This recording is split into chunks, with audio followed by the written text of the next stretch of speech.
Once upon a time there lived a young girl named Isabella. She was 19 years old and lived with her father, Don Alonso. They lived in a small house near a big castle. Isabella had long dark hair and kind eyes. She loved to read books and help her father in their garden. But their family had a big problem. Don Alonso owed money to a mean man named Don Fernando. Don Fernando was very rich and very cruel. He would lend money to poor families, but then he would make them pay back much more money than they borrowed. If they could not pay, he would take their homes and land. Don Alonso had borrowed money when their crops were burned in a fire. The fire destroyed everything they had. They needed money to buy food and fix their home. Don Fernando seemed nice at first. He said he would help them, but then he wanted more and more money back. "You must pay me now," Don Fernando told Don Alonso. "If you cannot pay with money, you must give me something else." Don Alonso was very scared. He did not have any money left. He did not have any land to give away. All he had was his daughter Isabella. She was the most important person in his life. Don Fernando looked at Isabella with mean eyes. "Give me your daughter," he said. "She will work for me and pay your debt." Don Alonso knew that Don Fernando was not a good man. He knew his daughter would not be safe with him. He had to think of another way to save her. Then Don Alonso remembered the Duke of Aranjuez. The Duke was named Alexander. He was a rich and powerful man who lived in the big castle. People said he was cold and serious, but they also said he was fair and honest. Don Alonso went to see Duke Alexander. He told him about his problem with Don Fernando. He asked if the Duke could help save his daughter. "I will help you," said Duke Alexander, "but there is only one way to keep your daughter safe from Don Fernando. She must marry me. As my wife, she will be protected." Don Alonso felt very sad.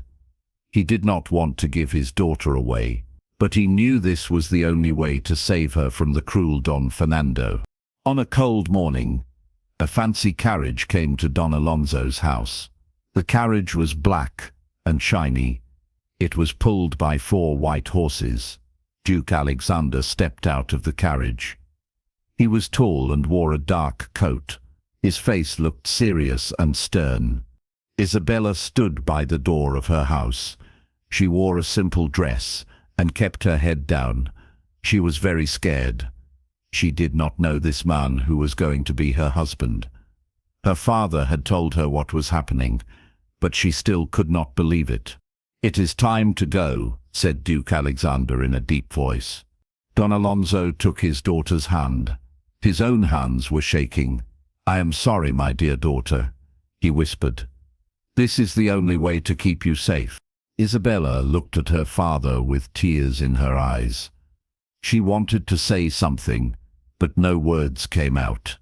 She climbed into the carriage with shaking legs. As they drove away, Don Alonso watched until the carriage disappeared. In his hands, he held the reins of a beautiful white horse. This was his payment for giving away his daughter. The horse was worth a lot of money, but Don Alonso felt like he had lost everything. Inside the carriage, Isabella sat very still. Duke Alexander sat across from her. He did not talk to her. He just looked out the window. Isabella was too scared to speak. She wondered what her new life would be like. The carriage rode for a long time. Finally, they reached a huge castle with tall stone walls. The gates were made of iron and looked very strong. Servants came out to meet them. They all bowed to the Duke. "Welcome to your new home," Duke Alexander said to Isabella. The young woman came to meet them. She had a kind face and gentle eyes. "My name is Clara," she said to Isabella. "I will be your helper. I will take care of you." Clara led Isabella to a beautiful room in the castle. The room had a big bed, pretty curtains, and a window that looked out over the gardens. It was much nicer than her old room at home, but Isabella felt very lonely. "Tomorrow morning there will be a wedding," Clara told her. "You and the Duke will be married in the castle chapel." Isabella's heart started beating very fast. She knew this day would come, but it still scared her. She was going to marry a man she did not know at all. That night, Isabella could not sleep. She looked out her window at the moon and stars. She thought about her father and her old life. Everything was going to change tomorrow. The next morning, Clara brought Isabella a white wedding dress. It was very fancy with lots of lace and ribbons, but Isabella did not feel happy about wearing it. She felt like she was putting on a costume for a play she did not want to be in. "The Duke is waiting in the chapel," Clara said softly. "Try to be brave." The chapel was a small room with stone walls. There were candles burning on the altar. A priest stood there with a big book. Duke Alexander was already there, dressed in black clothes. He looked very serious. There were no other people at the wedding, no friends or family to celebrate, just Isabella, the Duke, the priest, and Clara watching from the back. The priest began to speak. He asked Duke Alexander if he wanted to marry Isabella. The Duke said yes in a strong, clear voice. Then the priest asked Isabella the same question. She could barely whisper yes, because she was so nervous. The priest said some prayers and told them they were now husband and wife. Duke Alexander did not kiss Isabella. He just nodded to her and walked away. Isabella felt very confused and alone. After the wedding, Duke Alexander asked to speak with Isabella alone. They went to a room with big windows and comfortable chairs. The Duke stood by the window with his back to her. "I want you to know something important," he said without turning around. "I will never hurt you. I will never touch you unless you want me to. I married you to keep you safe, not to make you unhappy." Isabella was surprised by his words. She had been very scared that he might be mean to her. "Thank you," she said quietly. "You are free to go anywhere in the castle and on the grounds," the Duke continued. "Clara will help you with anything you need. This is your home now." Then he turned around and looked at her. For just a moment, his stern face looked a little bit sad. "I hope someday you will not be afraid of me," he said. After that, Duke Alexander left the room. Isabella sat alone, thinking about what he had said. Maybe he was not as cold and mean as she had thought.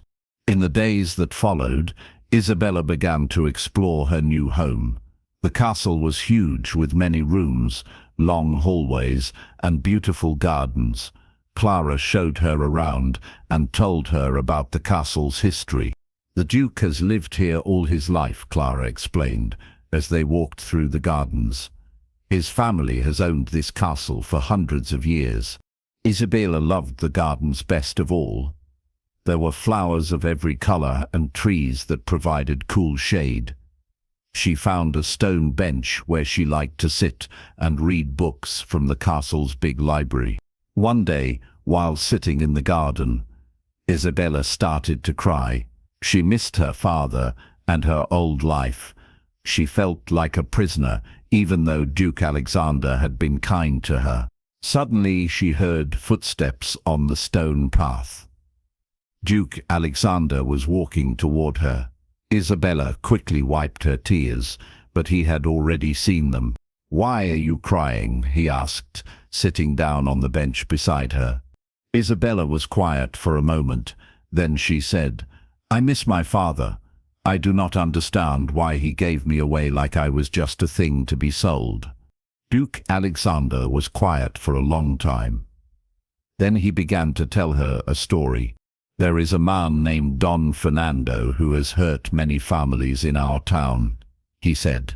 "He lends them money when they are in trouble, but then he charges them so much extra money that they can never pay him back. He takes their homes, their land, and sometimes even their children. Isabella listened carefully. Your father was trapped by Don Fernando. The Duke continued. Don Fernando wanted to take you as payment for the debt.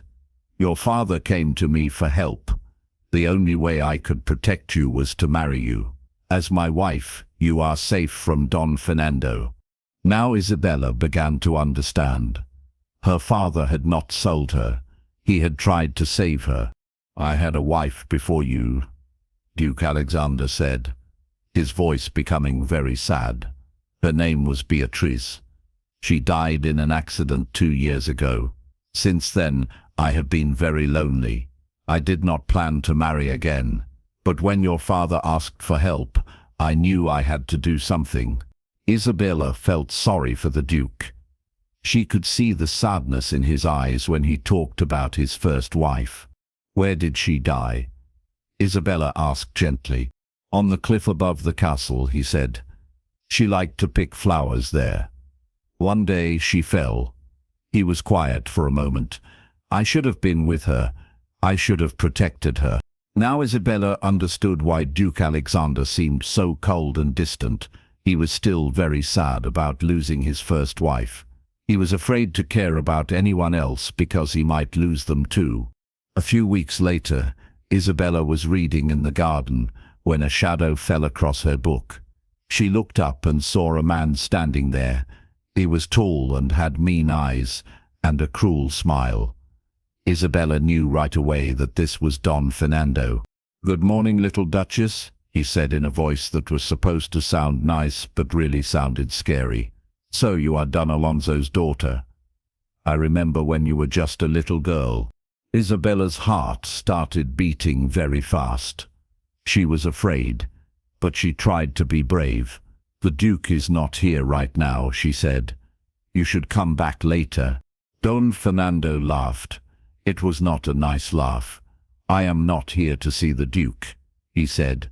I came to see you. I wanted to tell you that I asked your father for you first. You should have belonged to me. My father did what was best for me, Isabella said, standing up. Did he? Don Fernando asked, stepping closer to her. I could have taken you by force if I wanted to. Maybe I still can. Just then, a loud voice called out, Get away from her. Duke Alexander was striding across the garden toward them. His face was very angry. Isabella had never been so happy to see anyone in her life. We were just talking, Don Fernando said with his fake smile. She has nothing to do with you, Duke Alexander said firmly. Leave my property now. Don Fernando's smile disappeared. You think you can protect everyone from me, he said. But I am more powerful than you think. Stay out of my business, or you will be sorry. Is that a threat? Duke Alexander asked. It is a promise, Don Fernando replied. Then he looked at Isabella with his mean eyes. Enjoy your pretty castle, little Duchess. But remember, I am always watching. After Don Fernando left, Duke Alexander turned to Isabella. Are you hurt? He asked. No, she said, but she was still shaking. He scared me. You must never be alone when he is around, Duke Alexander said. He is a very dangerous man. That night, at dinner, Isabella asked Duke Alexander to tell her more about Don Fernando. He has been hurting people in this town for many years, the Duke explained. He lends money to families who need help. But then he charges them so much extra money that they can never pay him back. When they cannot pay, he takes everything they own. Why does no one stop him? Isabella asked. People are too afraid, Duke Alexander said. And he is very clever. He makes everything look legal, even when it is not. Isabella thought about this. What if we told the king? She asked. The king could stop him. Duke Alexander looked surprised. The king would need proof, he said, and people are too scared to speak against Don Fernando. Maybe I could help, Isabella said. People might trust me more than they trust you. No, Duke Alexander said quickly. It is too dangerous. I will not let you get involved. But Isabella had already made up her mind. She wanted to help stop Don Fernando. A few days later, Duke Alexander had to travel to another town on business. Before he left, he told Isabella to stay inside the castle and be careful. "I will be back in 1 week," he said. "Clara will take care of you while I am gone." After the Duke left, Isabella felt lonely again. She decided to explore more of the castle. She wandered through rooms she had never seen before. Finally, she came to Duke Alexander's office. The office had big wooden desks, tall bookshelves, and maps on the walls. Isabella was looking at the maps when she saw a small wooden box on the desk. She opened it and found many papers inside. The papers were all the same type. They were contracts that said people owed money to Don Fernando. But on every single paper, someone had written "paid" in red ink. Isabella could not believe what she was seeing. Duke Alexander had paid off all these debts. He had used his own money to save all these families from Don Fernando. There were dozens and dozens of papers. The Duke must have spent a fortune helping people. Now Isabella understood why the servants and workers at the castle were so loyal to Duke Alexander. He had probably saved their families too. He was not cold and mean at all. He was a hero who helped people in secret. Isabella's heart began to feel warm toward her husband. She had been thinking of him as a stranger who had trapped her, but really, he was a good man who spent his own money to help poor families. He had married her to save her, just like he had saved all these other people. When Duke Alexander returned from his trip, Isabella was waiting for him in the great hall of the castle. She had been thinking all week about what she wanted to say to him. "I found the box of papers in your office," she said. "I know what you have been doing for the families in town." Duke Alexander looked embarrassed. "You were not supposed to see those," he said. "Why do you keep it a secret?" Isabella asked. "People should know that you are helping them, because then Don Fernando would know too." The Duke explained. He would find ways to hurt the families even more. Isabella nodded. That made sense. But what if we could get all those families to speak against Don Fernando to the king? She asked. If they all told their stories together, the king would have to listen. Duke Alexander shook his head. "I have tried that before. People are too afraid to speak up. They think Don Fernando will hurt them if they say anything bad about him. But they might trust me," Isabella said. "I am not the scary duke in his big castle. I am just a girl whose father was hurt by Don Fernando too. Maybe they would talk to me." Duke Alexander thought about this. "It would be very dangerous," he said finally. "I want to help." Isabella said, "I want to stop Don Fernando from hurting any more families." Duke Alexander looked at his young wife. He could see that she was determined and brave. "All right," he said, "but we will do this together. And if it becomes too dangerous, you must promise to stop." Isabella smiled. This was the first time she felt like she and Duke Alexander were really working together as a team. The next morning, Isabella and Duke Alexander dressed in simple clothes, so they would not look rich and important. They rode on horses to the poor part of town where many of the families lived. The first house they visited belonged to an old woman named Doña Herminia. Her husband had died in an accident the year before, leaving her with a big debt to Don Fernando. When Doña Herminia saw Duke Alexander, she was surprised. "Your Grace," she said, bowing. "I did not expect to see you here." "This is my wife Isabella," the Duke said. "We want to ask you about Don Fernando." The old woman invited them into her small house. It was clean but very poor. There was not much furniture, and the walls needed to be fixed. "Don Fernando killed my husband," Doña Herminia said with tears in her eyes. My husband owed him money. Don Fernando said it was an accident when the cart fell on him. But I know it was not an accident. Isabella took the old woman's hands. I am so sorry, she said.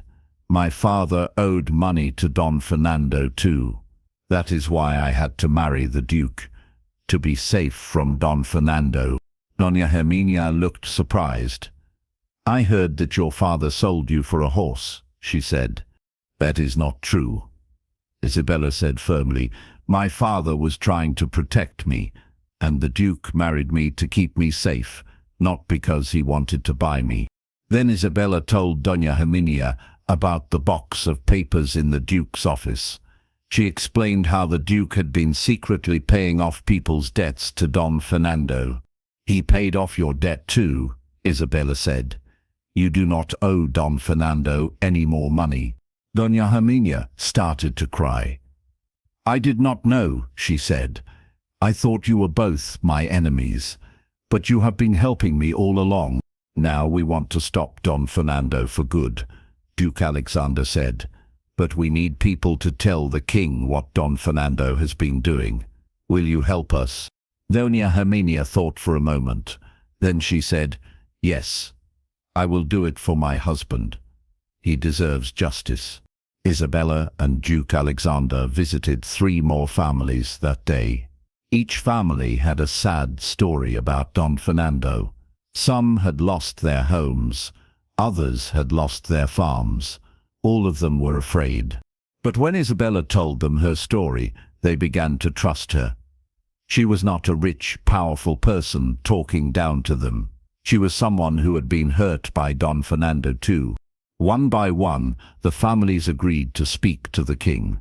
They were still scared, but they were also angry. They wanted Don Fernando to be punished for all the bad things he had done. We will all go together, Duke Alexander promised. Don Fernando cannot hurt all of us at the same time. By the end of the day, they had promises from 6 families to help them. It was a good start, but they would need more people to convince the king. As they rode back to the castle, Isabella felt proud of what they had accomplished. She was also happy to be working with Duke Alexander as a partner instead of feeling like his prisoner. You were right, Duke Alexander said to her. The people trust you more than they trust me. You made this possible. Isabella smiled. For the first time since coming to the castle, she felt like she belonged there. But Don Fernando had spies everywhere.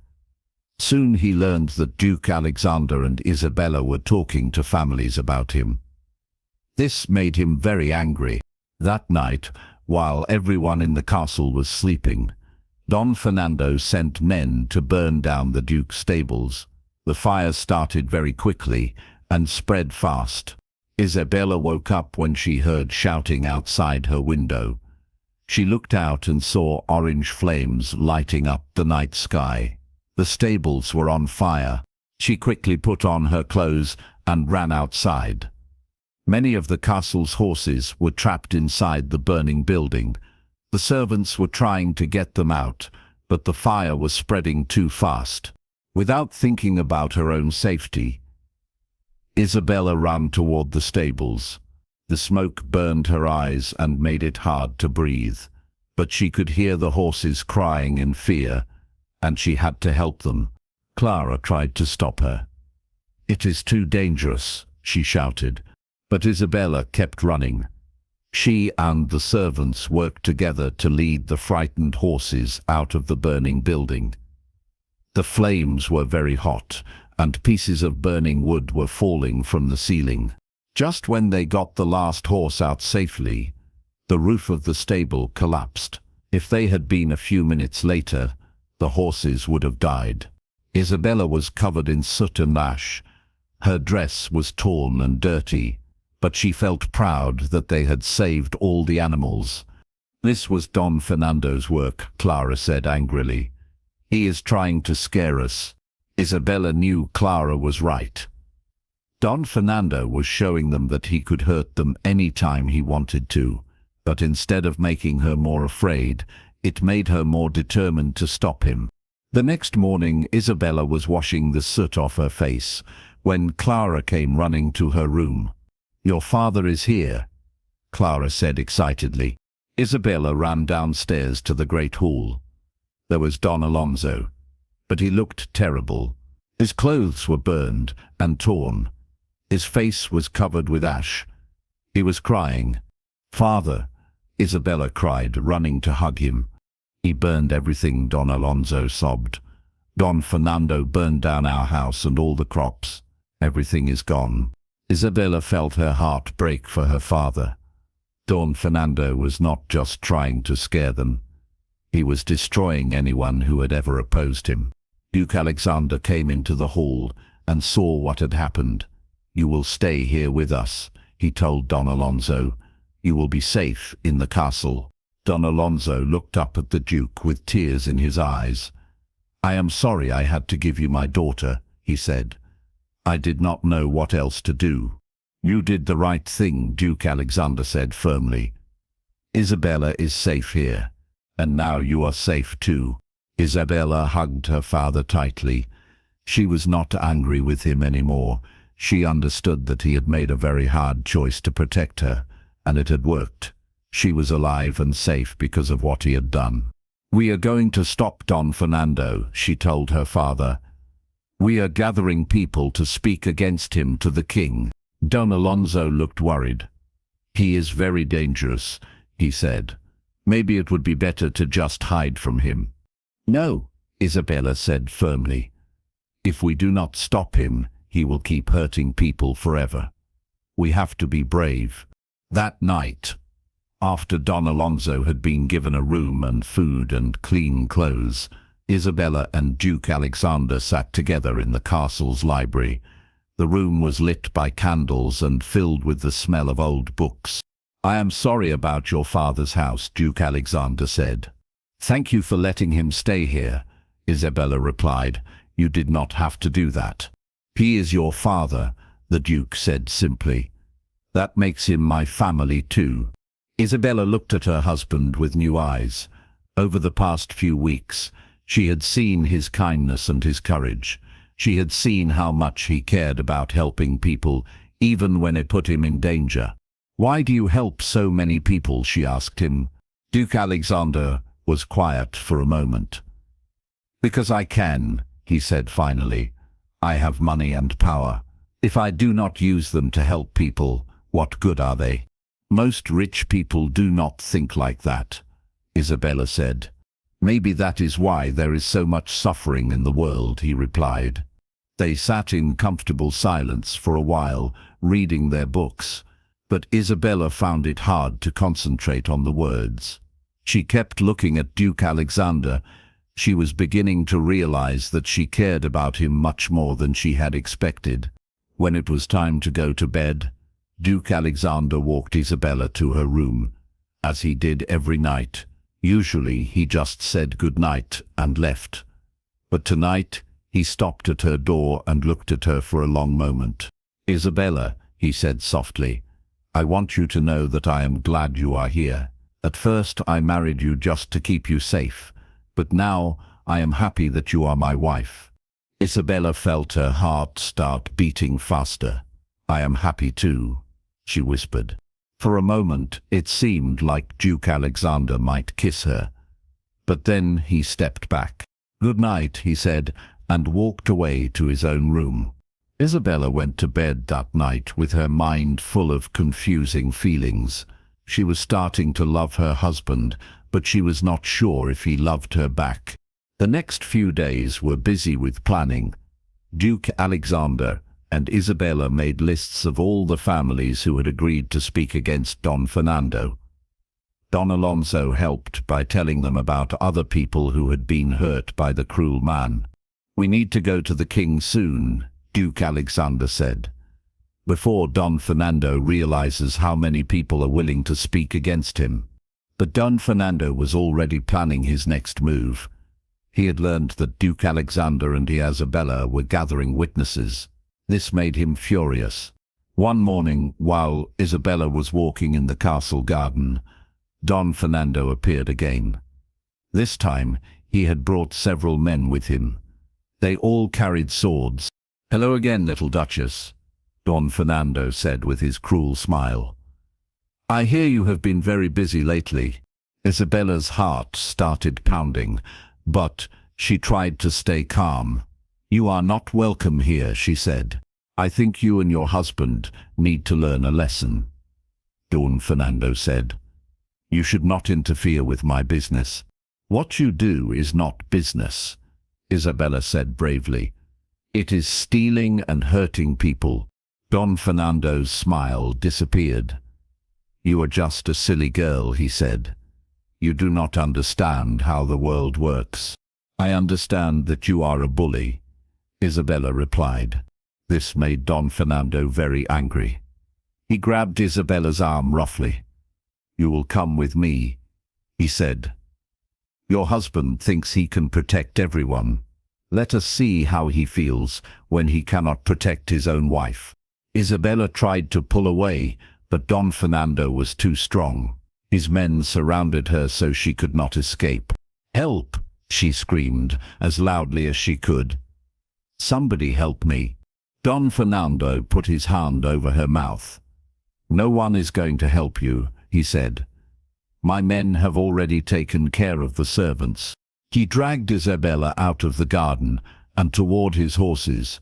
She fought as hard as she could, but she was not strong enough to get away. Don Fernando forced Isabella to get on his horse, and they rode away from the castle very fast.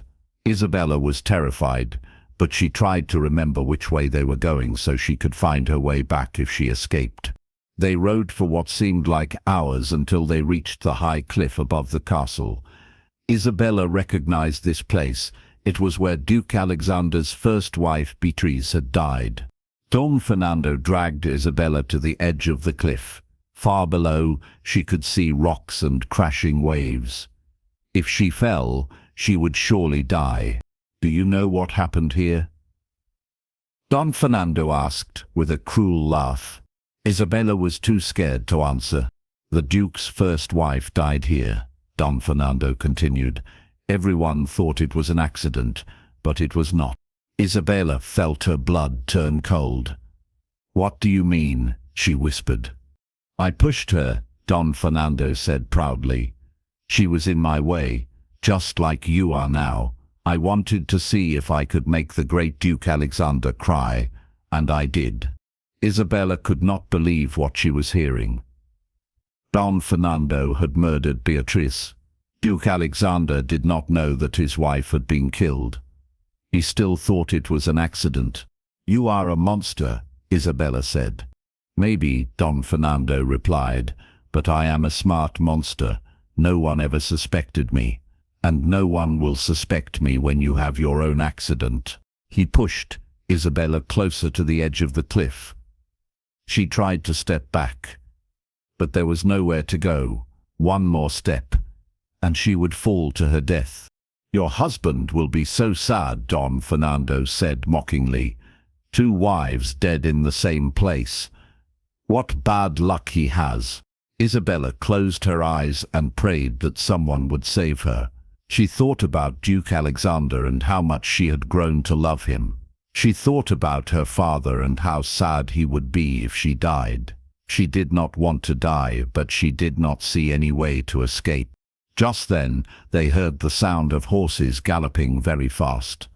Don Fernando spun around to see who was coming. It was Duke Alexander. He was riding as fast as his horse could go, and behind him were several soldiers from the king's army. Someone must have seen Don Fernando take Isabella and told the Duke what had happened. "Let her go," Duke Alexander shouted as he got closer. "Stay back."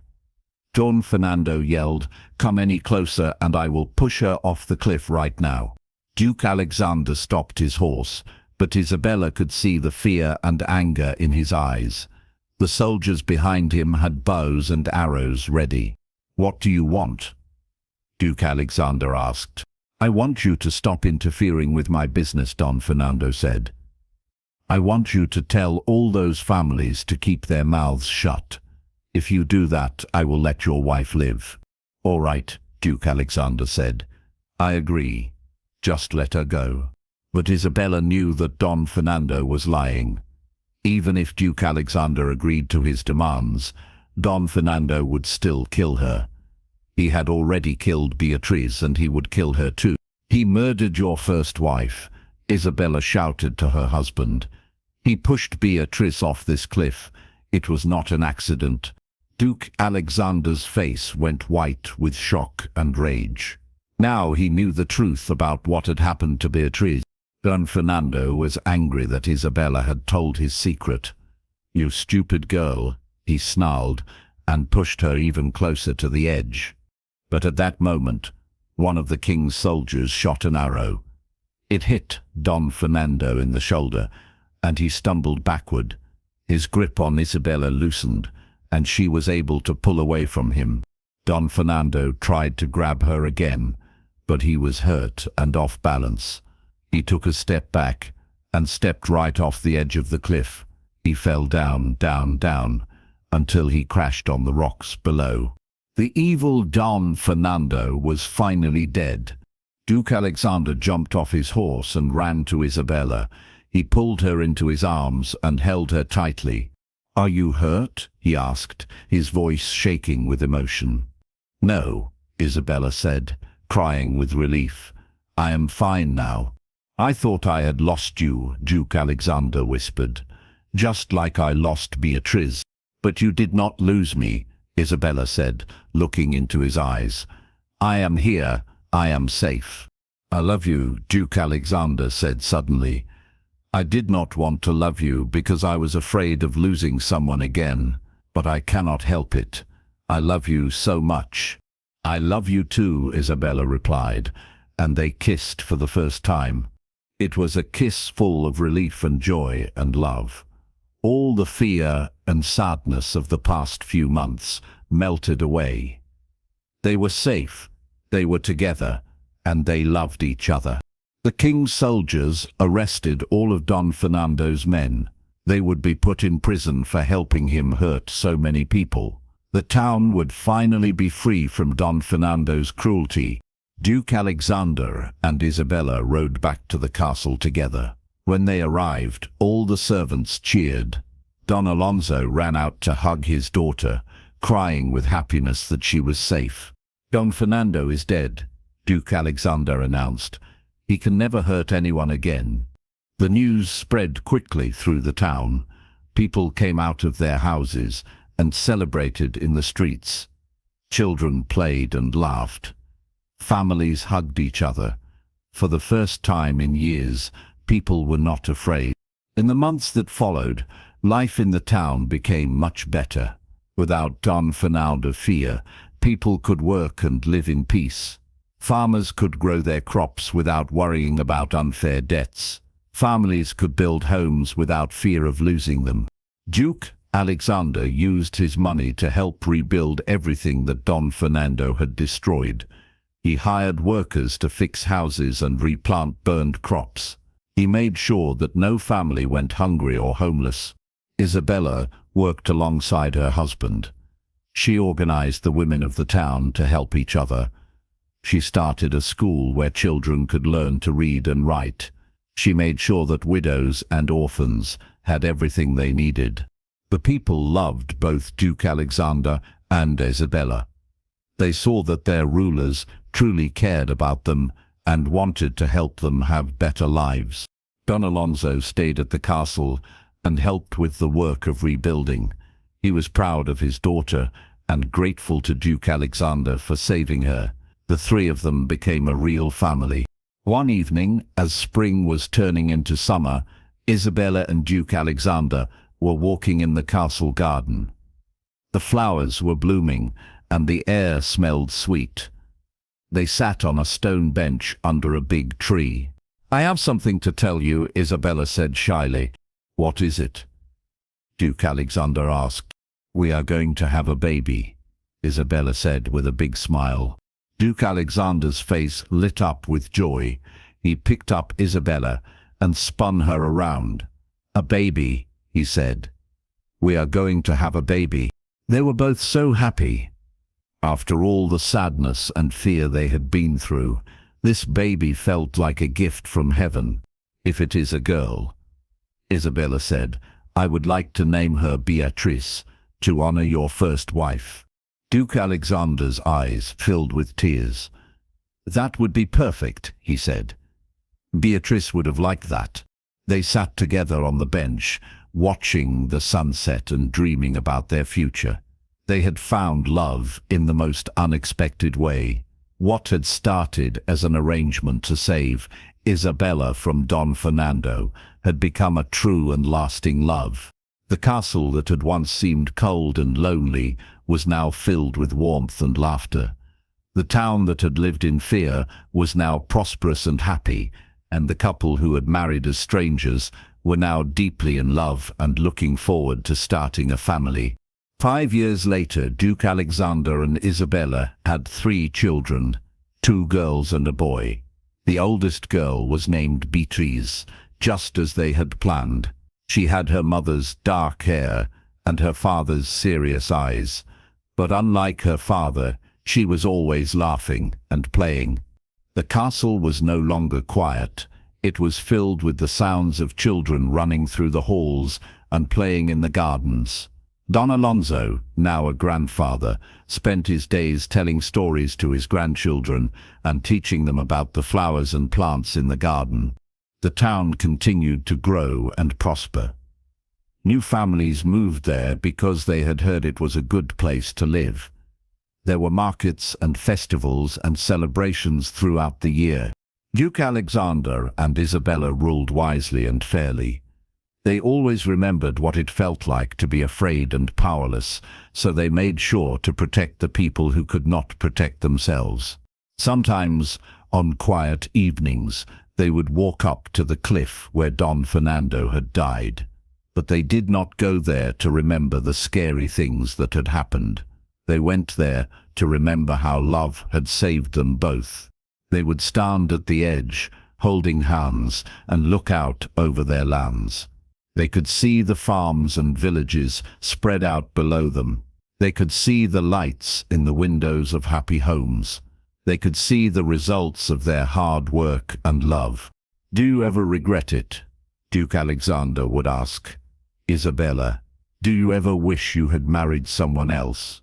"Never," Isabella would always answer. "You saved my life in every way a person can be saved. You gave me love, purpose, and a family. I could not be happier."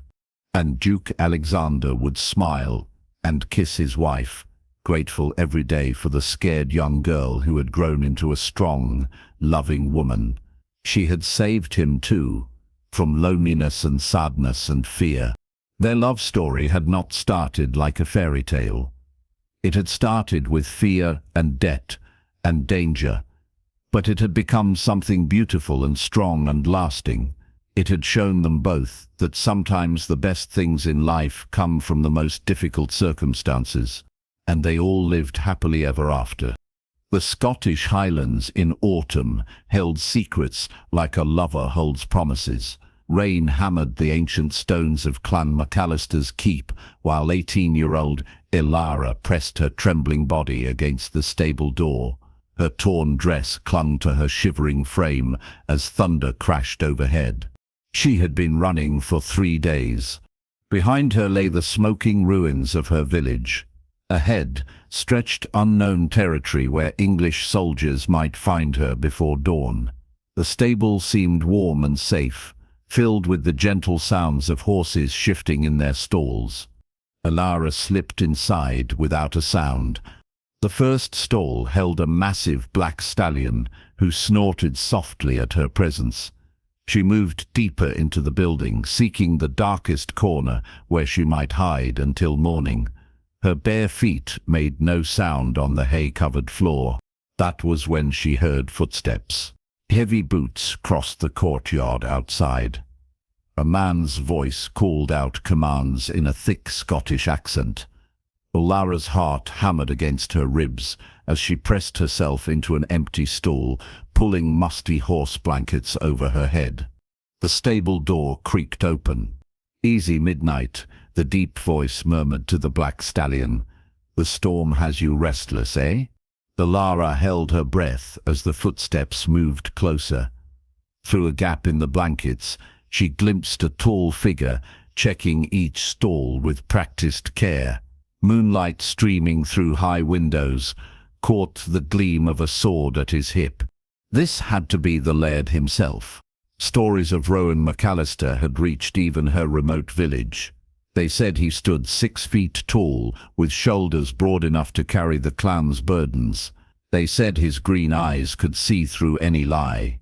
They said he had never taken a wife because no woman could match his strength. They said he killed English soldiers with his bare hands. The footsteps stopped directly outside her hiding place. "I know you're there, lass." Ilara's breath caught in her throat. The voice was closer now, gentle despite its power. She squeezed her eyes shut and tried to become invisible. "The horses told me," he continued with what sounded like amusement. "They're calm now that you've settled.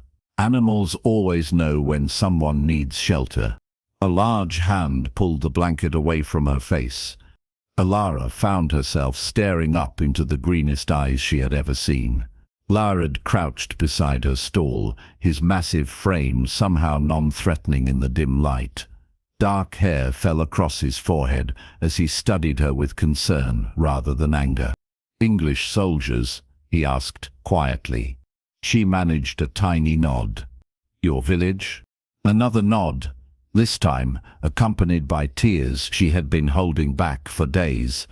Laird's expression grew thunderous, but his voice remained soft. "They'll not touch you here, lass. You have my word as McAllister." He stood and extended one large hand toward her.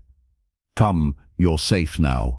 Ilara stared at his palm, roughened by sword work, but offered with such gentleness. Everything she had heard about this man suggested danger. Yet something in his eyes promised protection unlike anything she had ever known. She placed her small hand in his. The moment their skin touched, everything changed. Rowan McAllister had seen many refugees from English raids. He had offered shelter to dozens of frightened villagers over the years. But when this girl's hand touched his, something stirred deep in his chest that had nothing to do with duty or clan loyalty. She was beautiful in the way wild roses were beautiful, fragile, yet resilient, with thorns that protected a tender heart. Her dark hair tumbled past her shoulders in tangled waves. Her brown eyes held depths that spoke of both innocence and hidden strength. "What's your name, lass?" he asked as he helped her to her feet. "Ilara," she whispered, her first word since entering his stable. "Ilara," he repeated it like a prayer. "A bonny name for a bonny lass." She blushed and looked away, suddenly aware of her torn dress and dishevelled appearance. Laird noticed her discomfort and quickly pulled his own cloak from his shoulders. "Here," he said, wrapping the warm wool around her trembling form. "This will keep you decent until we can find proper clothes." The cloak engulfed her small frame, carrying his scent of leather and highland heather. Ilara had never felt anything so luxurious against her skin. The rough wool her village wore was nothing compared to this fine weaving. "I have nothing to offer in return," she said, her voice barely audible above the storm. Rowan studied her face in the moonlight, seeing the proud tilt of her chin despite her circumstances. "You've already given me something precious, lass." "What?" He stepped closer, close enough that she could feel the warmth radiating from his powerful frame. When he spoke, his words were so quiet that only she could hear them above the rain. "You've reminded me why I fight." The simple statement hit Ilara like a physical blow. She had expected him to demand payment or service in exchange for protection. Instead, this legendary warrior spoke as if her very presence was a gift. "I don't understand," she breathed. "For 10 years I've led raids against the English," Rowan explained, his voice taking on a distant quality. I've shed blood to protect our lands and our people, but somewhere along the way, I forgot what I was truly protecting." He reached out and gently brushed a tear from her cheek. "You remind me, Alara. You remind me that behind every burned village is someone worth saving, someone worth dying for." Her heart hammered at his touch. "My lord." "Rowan," he corrected. "In my stable at midnight, hiding from the storm, you're no subject to Laird. You're a lass who needs shelter, and I'm a man honored to provide it." The equality in his words stole her breath away. Never in her 18 years had a man of noble birth spoken to her as an equal. The Laird Rowan was offering her something beyond protection. He was offering her dignity. "What happens when morning comes?" she asked, afraid of the answer. Rowan was quiet for a long moment, studying her face as if memorizing every detail. When he spoke, his words would echo in her heart for the rest of her life. "That depends on what you choose, lass. You can take shelter in the servants' quarters and work in the kitchens until it's safe to travel. You can stay as long as you need, with my protection and my respect." He paused, and something flickered in his green eyes. "Or," he continued, his voice dropping to that intimate whisper again, "you can let me court you properly. Let me show you what it means to be cherished by a Highland warrior who has finally found his reason for living." Alara stared at him in shock. "Court me? But I'm nobody. A peasant girl with nothing but the clothes on my back." "You're the lass who caught my horse's attention," Rowan replied with a slight smile.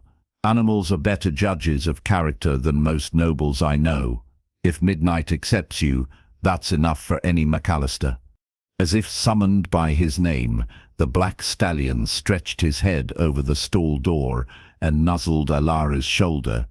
She laughed despite her circumstances, reaching up to stroke the horse's velvety nose.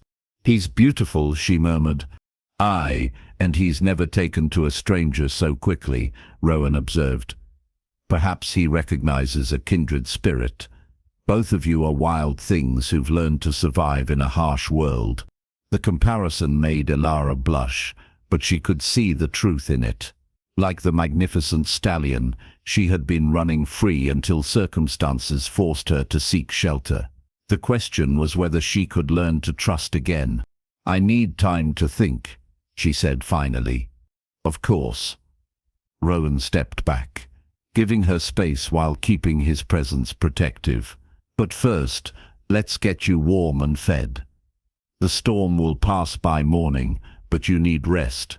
He led her from the stable into the keep's great hall. Even at this late hour, a fire burned in the massive hearth. Tapestries depicting clan battles covered the stone walls, while carved wooden beams stretched overhead like the ribs of some ancient beast. "Mrs. McBride," Rowan called softly. An elderly woman appeared from the shadows, her grey hair neat despite the hour. She took one look at Alara and immediately shifted into protective mode. "Poor lamb," she clucked, bustling forward. "Look at you, soaked to the bone and trembling like a leaf. Come with me, child. We'll have you warm and proper in no time." "Mrs. McBride runs this household with an iron fist," Rowan explained to Alara. "She's clothed and fed half the Highlands over the years. You'll be safe in her care." The housekeeper beamed at the praise. "Away with your flattery, Laird. This lass needs a hot bath and a proper meal, not your pretty words." She ushered Alara toward the stairs, but the girl looked back at Rowan with uncertainty. Something in her expression made his chest tighten with an unfamiliar emotion. "I'll be here when you're ready to talk," he promised. "Take all the time you need." As Mrs. McBride led her up the stone steps, Alara heard the Laird's voice drift up from the great hall. He was speaking to someone else now, his tone sharp with command. "Double the watch on the borders," he ordered. "If English soldiers are burning villages this far north, they're getting bolder. I want every approach to our lands guarded." "Aye, Laird," came a respectful reply. "And send word to the other clans. If they're hunting refugees, we need to coordinate our response. No more innocents will suffer while we stand divided." Listening to him take charge filled Elara with an odd sense of pride. This man who had spoken to her so gently was revealing his true nature, a leader who put his people's safety above all else. The combination of tenderness and strength was unlike anything she had ever encountered. Mrs. McBride noticed her distraction. "Quite something, our Laird," she said with knowing eyes. 10 years he's protected these lands without taking a wife. The clan elders worry he'll die without an heir. Why hasn't he married?" Elara asked as they reached the upper floor. "Too particular, if you ask me," the housekeeper replied, opening the door to a comfortable chamber. "Says he's waiting for a lass who can match his devotion to the clan. Someone who understands that being McAllister means putting duty before personal desires." She began preparing a bath in the copper tub beside the fireplace. Course some of us think he's been waiting for the right lass to show him that love and duty don't have to be enemies. The hint was not subtle, but Elara was too overwhelmed to fully process it. The room was larger than her entire family's cottage had been. Rich fabrics covered the bed, while glass windows, real glass, looked out over the moonlit loch. "This is too much," she protested. "I should sleep in the servants' quarters." "Nonsense," Mrs. McBride declared, testing the bath water with her elbow. "The Laird's orders were clear. You're to be treated as an honored guest, not a charity case." She helped Elara out of her torn dress and into the warm water. For the first time in days, the girl felt truly safe. The fear that had driven her through 3 nights of running finally began to fade. "Tell me about your village," Mrs. McBride said gently as she washed Elara's hair. The story came out in halting whispers. The English soldiers had arrived at dawn, demanding supplies and payment for protection. When the villagers couldn't provide enough, the soldiers had declared them traitors and set fire to every building.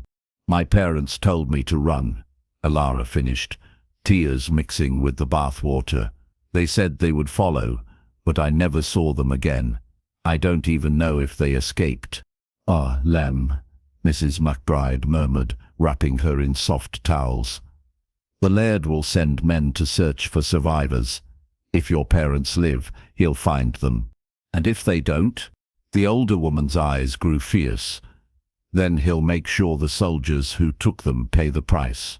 McAllister justice is swift and final." As she helped Elara into a borrowed nightgown, Mrs. McBride continued her gentle questioning. Where was the village? How many soldiers? What did their leader look like?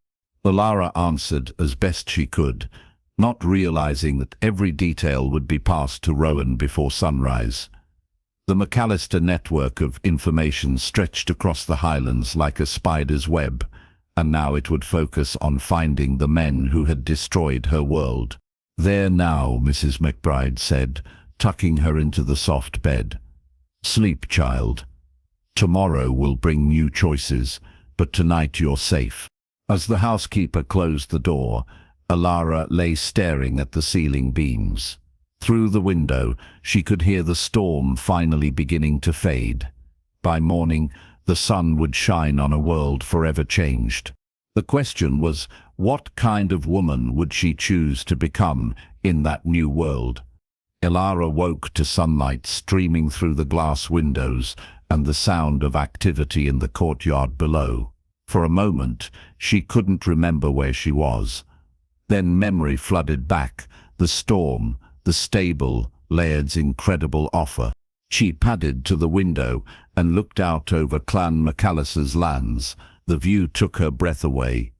Mountains stretched to the horizon, their peaks touched with snow despite the season. A loch sparkled like polished silver in the morning light. Closer to the keep, she could see training grounds where men practiced with swords and shields. And there, in the center of it all, stood Rowan. Even from this distance, she could pick him out among his warriors. He moved with fluid grace as he demonstrated sword techniques, his powerful frame evident even beneath his shirt and plaid. The men around him listened with obvious respect, asking questions and copying his movements. "He starts every day the same way," Mrs. McBride said from the doorway. "Training with his men, checking the defenses, making sure every soul on McAllister land is protected." The housekeeper carried a tray of food that smelled like heaven. Fresh bread, honey, eggs, and what appeared to be actual fruit. Luxuries Elara had rarely tasted. "He asked me to give you this," Mrs. McBride added, producing a folded piece of parchment from her apron. Elara's hands trembled as she opened the note. The handwriting was bold and clean, revealing an educated man despite his warrior's reputation. "Good morning, lass. I hope you slept well and feel safer in the light of day. I've sent riders to search for news of your village and any survivors. Whatever we find, you have a place here for as long as you choose to stay. When you're ready, I would be honored to show you the lands you're considering calling home." The casual way he referred to McAllister territory as her potential home made her heart skip. He was serious about his courtship offer, not just being kind to a refugee. "What kind of man is he really?" she asked Mrs. McBride as they sat by the window to eat. The housekeeper considered the question carefully. "Honest to a fault," she said finally. "He's never made a promise he didn't keep or threatened something he wouldn't do. When he says you're safe here, you are. When he says he wants to court you, he means it. But I don't understand why. He could have any woman in Scotland. Could he?" Mrs. McBride raised an eyebrow. "Most lasses see the title and the lands, not the man. They want to be Lady McAllister, not Rowan's wife. There's a difference." She pointed out the window to where the Laird was now checking his horse's hooves with gentle care. "That man down there needs someone who sees his heart, not his position. Someone who would love him if he were a common soldier instead of a clan chief." The observation hit uncomfortably close to home. Elara had responded to Rowan's gentleness and strength, not his wealth or power. In fact, his status as Laird made her more nervous, not more attracted. "What would courtship involve?" she asked hesitantly. Mrs. McBride smiled. "Knowing our Laird, he'd start slow, walks around the loch, meals together, letting you see how he treats his people and his responsibilities. He's not the type for grand romantic gestures. He's more likely to show his feelings through steady devotion and protective care." The description sounded both wonderful and terrifying. Elara had never been courted by anyone, let alone a man of Rowan's caliber. What if she disappointed him? What if she wasn't strong enough to be a clan chief's wife? "You're overthinking, lamb," Mrs. McBride observed. "He's not asking you to marry him tomorrow. He's asking for the chance to win your heart properly. There's no shame in saying yes to that." A knock at the door interrupted their conversation. One of the household servants entered with an armload of clothes. "From the Laird," the girl announced. "He said the lass should have proper Scottish attire if she's to see the Highlands." Mrs. McBride examined the garments with approval.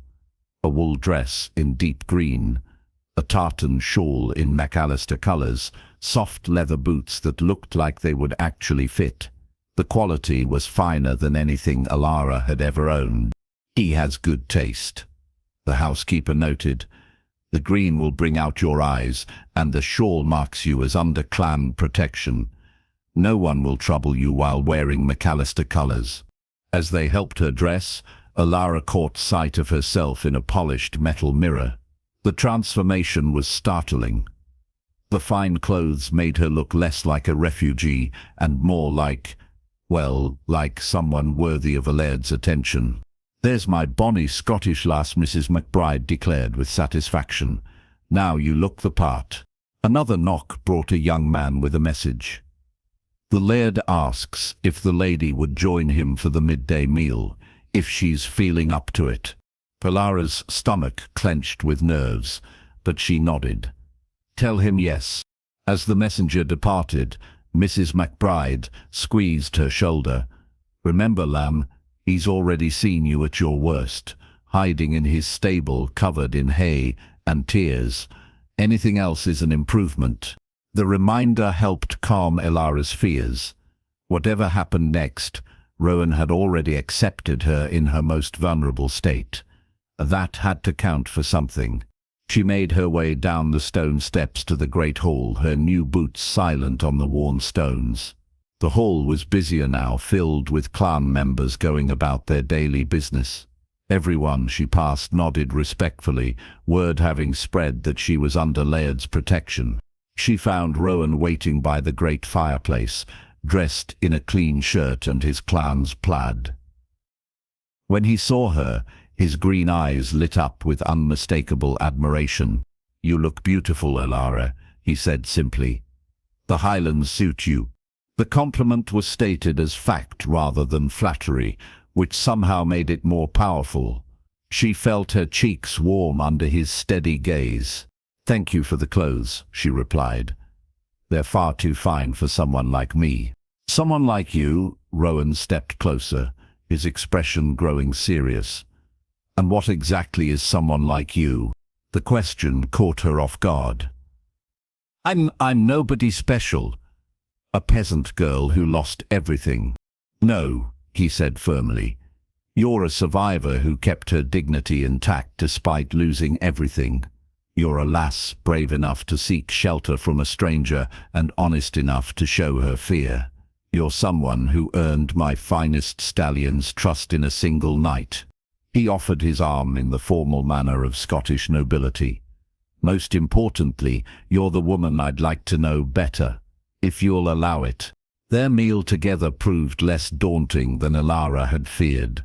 Rowan kept the conversation light, asking about her interests and sharing stories of Highland life.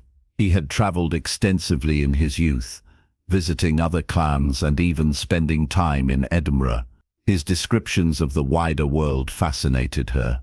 "Have you ever seen the ocean?" she asked, as they finished their meal. "Aye, many times. The western shores of Scotland are wild and beautiful. Perhaps someday I'll show them to you." The casual way he included her in his future plans sent warmth through her chest. He wasn't just being polite, he was genuinely imagining a life with her in it. "Would you like to see the loch?" he asked, standing and offering his hand. "The afternoon light makes it particularly bonny." They walked from the keep through gardens that must have been spectacular in spring. Even in autumn, the carefully tended plants showed the touch of someone who understood beauty as well as defense. "My mother's work," Rowan explained, noticing her interest. "She said a keep should nurture life as well as protect it. I've tried to maintain her vision." "Where is she now?" "Died of fever 5 winters ago," he replied quietly. "She would have liked you, I think. She always said I needed someone who could see past the clan responsibilities to the man underneath." They reached the loch's edge, where a small dock extended into the clear water. Mountains reflected perfectly in the still surface, creating a scene of breathtaking tranquility. "It's beautiful," Alara breathed. "Aye, but it holds secrets too." Rowan picked up a smooth stone and skipped it across the water. "Legend says this loch is connected to the sea by underground passages. Sometimes strange currents move beneath the surface, and occasionally things wash up that have no business being here." "What kind of things?" "Shells from distant shores, wood carved in foreign styles. Once, my grandfather found a message in a bottle, written in a language none of the scholars could read." He skipped another stone, this one making 5 perfect hops. "The old women say the loch is magical, that it shows you what you need to see when you need to see it. Do you believe that?" Rowan turned to study her face, his green eyes serious. "I believed it the night you appeared in my stable. Everything about that moment felt like destiny." The intensity of his gaze made her breath catch. What if destiny is wrong? What if I'm not strong enough for this life? Strength comes in many forms, lass. He reached out and gently touched her cheek. "You survived 3 days of running from English soldiers. You had the courage to seek shelter from a stranger. You're here now, asking hard questions instead of taking the easy path." His thumb traced her cheekbone with feather-light pressure. "That tells me you have exactly the kind of strength a Highland wife needs." Highland wife? The words slipped out before she could stop them. "If you'll have me," he replied, his voice dropping to that intimate whisper she remembered from the stable. "I know it's soon to speak of such things, but I'm not a man who wastes time on games. I want to marry you, Elara. I want to make you Lady McAllister and spend my life proving you made the right choice." Her heart hammered against her ribs. "We barely know each other. I know you're brave and kind and beautiful. I know my horses trust you and my housekeeper already loves you. I know that when you touch my hand, something in my chest catches fire." He stepped closer, close enough that she could feel the warmth of his body. "I know that for 10 years I've been half alive, going through the motions of leadership without understanding why it mattered. Then you appeared in my stable, and suddenly everything made sense." What made sense? Why have I been protecting these lands? Why I've been waiting? His hands cupped her face with infinite gentleness. "I've been waiting for you, Elara. I just didn't know about it until now." The declaration should have terrified her. Instead, it filled her with a sense of rightness that defied logic. Looking into his eyes, she could see her own feelings reflected back, the recognition of something deeper than attraction, something that felt like coming home. "I'm scared," she whispered honestly. "So am I," he admitted. "I've never felt anything like this before, but I'd rather be scared with you than empty without you." He leaned closer, his intent clear. "May I kiss you, lass?" The formal request in such an intimate moment made her heart flutter. Even overcome with desire, he was still giving her the choice. The respect in that gesture decided her. "Yes," she breathed. When his lips touched hers, the world transformed. The kiss was gentle at first, a question rather than a demand. But when she responded, sliding her arms around his neck, it deepened into something that claimed her completely. She had been kissed before, clumsy attempts by village boys that had left her unmoved. This was entirely different. Rowan kissed like he did everything else, with complete focus and devastating skill.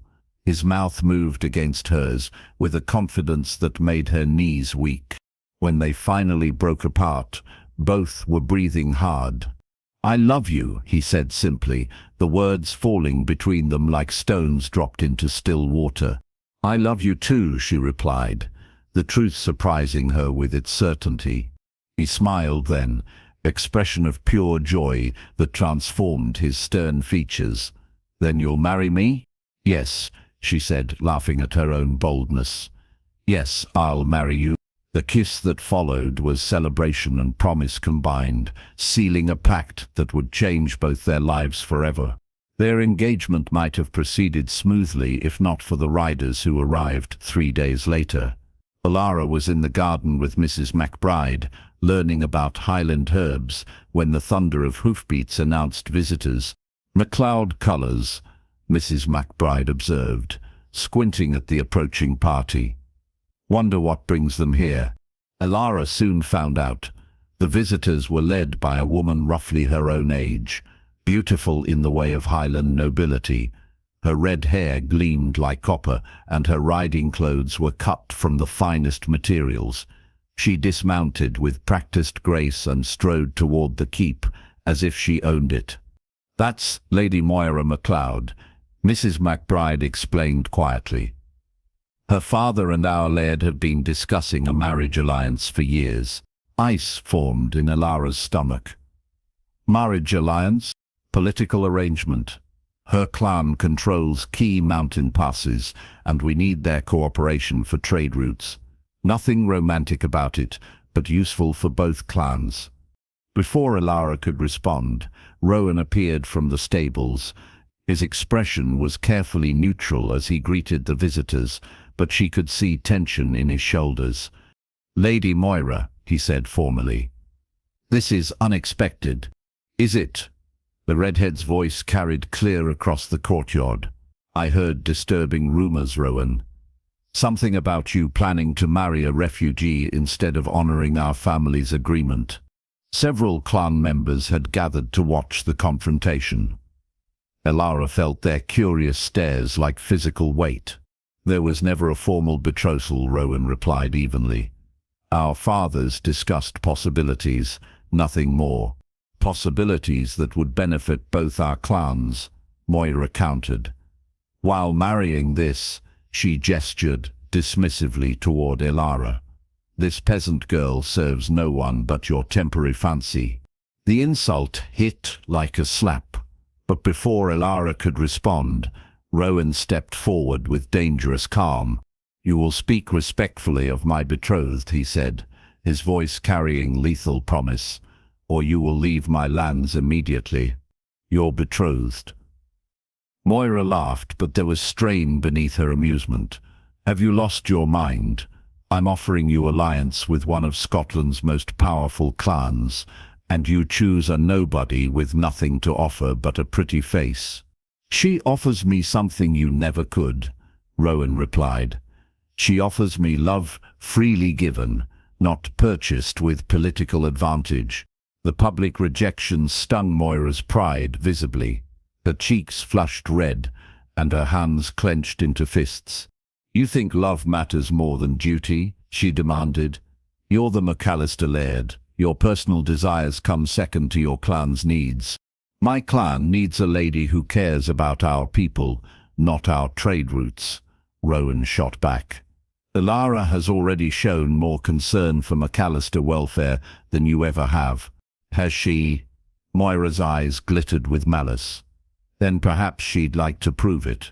I challenge her to trial by combat for the right to marry you." Gasps echoed around the courtyard. Trial by combat was an ancient rite, rarely invoked but legally binding. If Moira made a formal challenge, Ilara would have to fight or forfeit her claim. "That's ridiculous," Rowan started, but Moira cut him off. "Scared your precious peasant can't defend her position. In the old days, Highland wives had to prove they were strong enough to protect their husband's interests. Let's see if your refugee can do the same." All eyes turned to Ilara. She could feel the weight of expectation, the whispered doubts about whether a common girl could truly be Lady McAllister. Her hands trembled, but her voice was steady when she spoke. "I accept your challenge." "Ilara, no," Rowan protested, moving toward her. "This is madness." "Is it?" She looked around at the watching faces. "Your people need to know I'm worthy of their respect. How better to prove it than by Highland tradition?" Moira smiled triumphantly. "Excellent. Tomorrow at dawn, we settle this properly. Swords or hands?" "Swords," Ilara replied, though she had never held a weapon in her life. "Then it's decided." Moira remounted her horse with obvious satisfaction. "Tomorrow we'll see who truly deserves to be Lady McAllister." As the MacLeod party rode away, Rowan turned to Ilara with a mixture of admiration and terror. "Do you know what you've just done?" he asked. "Probably sealed my own doom," she admitted with a shaky laugh. "But I couldn't let her think I was too weak to defend my place here." "You don't have to prove anything to anyone," he said fiercely. "I love you exactly as you are." "But your clan needs to love me too," she replied. "And they never will if they think I'm hiding behind your protection." Mrs. McBride approached with grim determination. Well then, we'd better start your training. Dawn comes early, and Moira MacLeod is no stranger to blade work. Elara's crash course in swordplay was both brutal and enlightening. The clan's weapons master, a grizzled veteran named Duncan, worked with her until well past midnight, teaching basic defensive positions and simple attacks. You'll never match her skill, he said bluntly. But you might survive long enough to land one good strike. That's all you need, one opening. Her hands were blistered, and her arms ached from the unfamiliar weight of steel, but Elara persisted. Around them, clan members gathered to watch and offer advice. Slowly, she realized that public opinion was shifting in her favor. Look at her determination, one woman murmured approvingly. Aye, she's not backing down despite the odds, added a gruff warrior. Takes courage to face Moira MacLeod with a day's training, observed another. By the time Duncan finally called a halt, Elara had won something more valuable than sword skills. She had earned the clan's respect for trying. Rowan walked her back to the keep, his face drawn with worry. There's still time to withdraw the challenge, he said quietly. No one would think less of you. You would think less of me, she replied. And more importantly, I would think less of myself. They paused in the garden, where they had shared their first kiss. The memory seemed like it belonged to another lifetime, though only days had passed. If something happens tomorrow, she began. Nothing will happen, he interrupted fiercely. I won't lose you now that I've found you. But if it does, she persisted, I want you to know that these have been the happiest days of my life. Whatever comes next, I'm grateful for the time we've had. He pulled her into his arms then, holding her with desperate intensity. Promise me something, lass. What? Promise me. You'll fight dirty if you have to. Moira will expect you to follow noble rules of combat. Don't give her that advantage. The suggestion shocked her. That wouldn't be honorable. Honor won't matter if you're dead, he said grimly. Moira MacLeod fights to win, not to display proper form. You should do the same. They stood together in the moonlight, drawing strength from each other's presence. Tomorrow would bring either triumph or tragedy, but tonight they had this moment of perfect understanding. I love you, she whispered against his chest. And I love you, he replied, his voice rough with emotion. More than life itself. Neither of them slept much that night, but both were ready when dawn painted the eastern sky with streaks of gold and crimson. The combat circle was marked out in the courtyard with stones, creating a ring 20 paces across. Clan members gathered around the perimeter, their faces tense with anticipation. Word had spread to neighboring holdings, and representatives from several clans had arrived to witness the unprecedented challenge. Moira MacLeod entered the circle dressed in leather armor that had clearly seen previous battles. Her sword was a family blade, perfectly balanced and sharp enough to split hairs. She moved with the confidence of someone who had never lost a fight. Ella wore borrowed leather and carried Duncan's spare sword, a reliable weapon but nothing fancy. Her movements were careful and deliberate, showing none of Moira's fluid grace, but demonstrating the grim determination of someone fighting for her future. Last chance to withdraw, Moira called out loudly enough for all to hear. I take no pleasure in spilling peasant blood. Then you should have stayed home, Elara replied, her voice carrying farther than she expected. Appreciative murmurs rose from the watching crowd. Whatever happened in the fight, she was already winning the war of public opinion. Duncan stood at the circle's edge, serving as judge. The challenge is issued and accepted according to Highland law, he announced formally. The combat will continue until one participant yields or is unable to continue. May the stronger woman prove her worth. Both fighters drew their blades and assumed ready positions. Begin, Duncan shouted. Moira attacked immediately, her sword cutting through the air in a series of complex patterns designed to overwhelm an inexperienced opponent. Ilara fell back, desperately blocking and parrying, her sword ringing like a bell as it met Moira's blade. The skill difference was immediately apparent. Where Moira moved with deadly efficiency, Ilara struggled to keep up with the pace. Her defensive posture drew worried mutters from the McAllister clansmen. "Too passive," Duncan called out. "You can't win by retreating." But Ilara was learning, adapting to Moira's rhythm. Each exchange taught her something about her opponent's preferences. Moira favored high attacks, trying to use her superior reach. She also tended to follow complex combinations with brief pauses to admire her own technique. It was during one of these pauses that Ilara made her first real attack. Instead of the formal thrust Duncan had taught her, she suddenly closed distance and aimed a simple, brutal strike at Moira's ribs. The redhead barely managed to deflect it, surprise flickering across her features. "Better," Duncan grunted approvingly. The fight settled into a pattern after that. Moira would launch elaborate attacks that showcased her training, while Ilara responded with simple, direct counters that gradually wore down her opponent's patience. "Stand still and fight properly," Moira demanded after Ilara dodged a particularly fancy maneuver. "Why?" Ilara shot back, breathing hard but still mobile. "So you can show off your pretty sword work."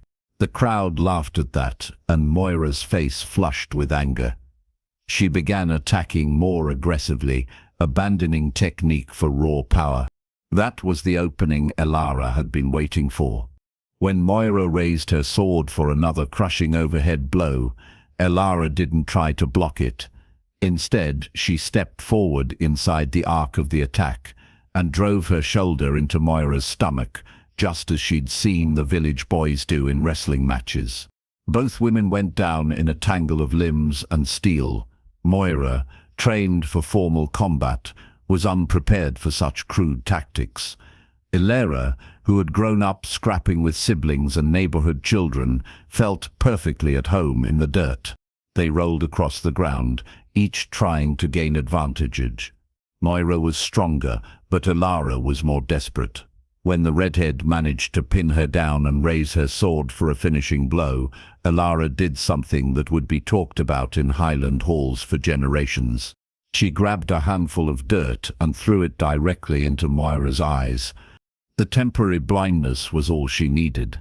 Ilara rolled away, regained her feet and placed the point of her sword at Moira's throat before the other woman could clear her vision. "Yield," she said simply. Moira blinked furiously, trying to see through the grit. You cheated." "I won," Ilara corrected. "Unless you want to continue this fight with my blade at your neck." The crowd held its breath, waiting for Moira's response.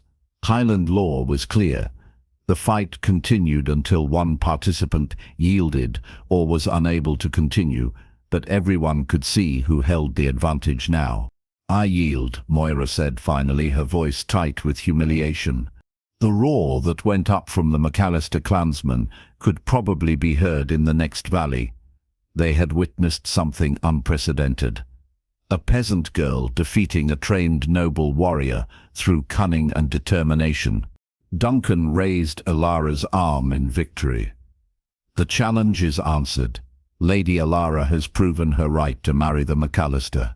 3 weeks later, Clan McAllister celebrated the most unusual wedding in Highland memory. Ilara walked down the aisle of the ancient chapel wearing her grandmother's dress, altered by Mrs. McBride's skillful hands to fit perfectly. The McAllister plaid draped across her shoulders marked her transition from refugee to clan lady. Rowan waited at the altar in his finest clothes, but his eyes never left her face as she approached. When she placed her hand in his, the same electricity that had marked their first touch sparked between them. "Dearly beloved," the priest began, but his words were nearly drowned out by the enthusiastic crowd packed into every available space.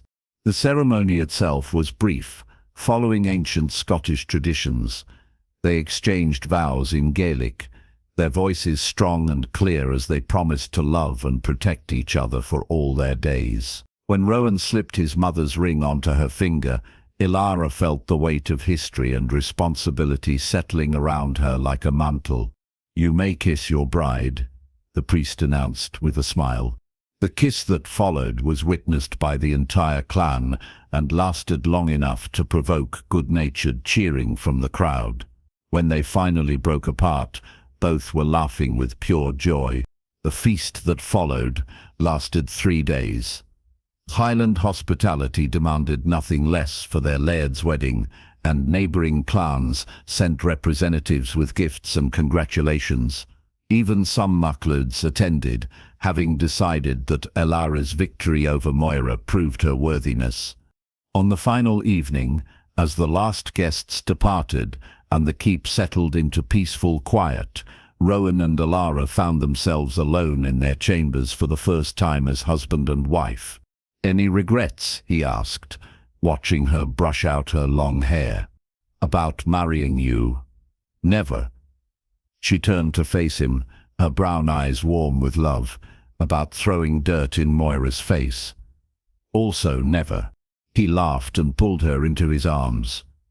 "You scandalized half of Scotland with that move. The other half thinks you're brilliant. What do you think?" "I think," he said, his voice dropping to that intimate whisper she loved, "that I married exactly the right woman. Someone who fights for what matters and doesn't care about looking proper while doing it." The kiss that followed was different from any they had shared before, deeper, more passionate, carrying the promise of their lifetime together. When it ended, both were breathless. "I love you, Lady McAllister," he murmured against her lips. "And I love you, my Highland Laird," she replied, using the endearment she had whispered in his ear during the ceremony. Ilara stood in the same stable where her new life had begun, watching her 3-year-old son attempt to pet Midnight's nose. The massive stallion, now showing grey in his mane, lowered his head with gentle patience to accommodate the small hands. "He's just like his father," she observed as Rowan joined them. "Born knowing how to handle horses." "And his mother's determination," Rowan added, wrapping his arms around her from behind. "Did you see how he refused to give up when the saddle was too heavy?" Their son Robert had inherited his father's green eyes and his mother's stubborn streak. At 3 he was already showing signs of the leadership qualities that would someday make him Laird. "The midwife thinks the new baby will arrive within the month," Ilara said, placing her hand over her slightly rounded stomach. "Boy or girl, it doesn't matter," Rowan replied, his hand covering hers, "as long as the child is healthy and has your courage." They had built a good life together in the 5 years since their wedding.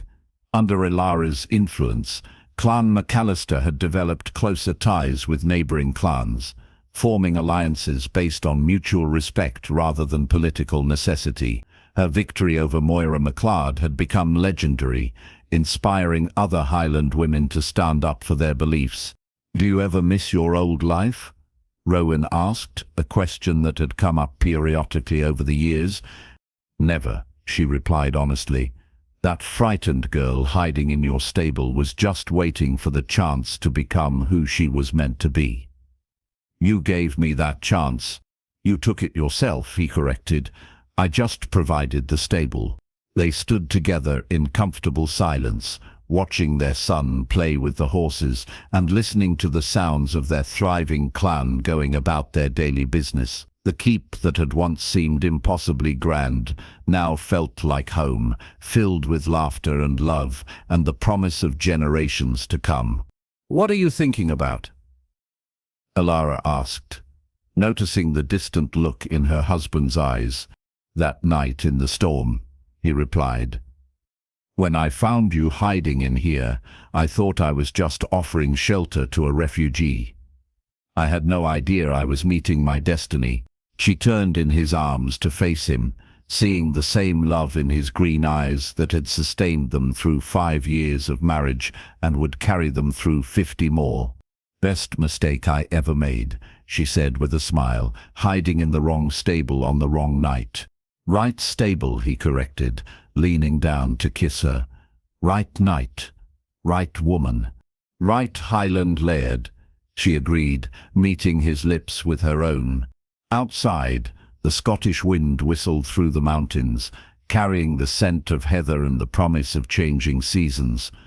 But inside the stable where their love story began, Rowan and Alara McAllister held each other close and looked forward to whatever adventures the future might bring. After all, they had already proven that destiny favors the brave, and that sometimes the greatest treasures are found hiding in the most unexpected places, waiting for the right person to discover them and whisper the words that change everything forever.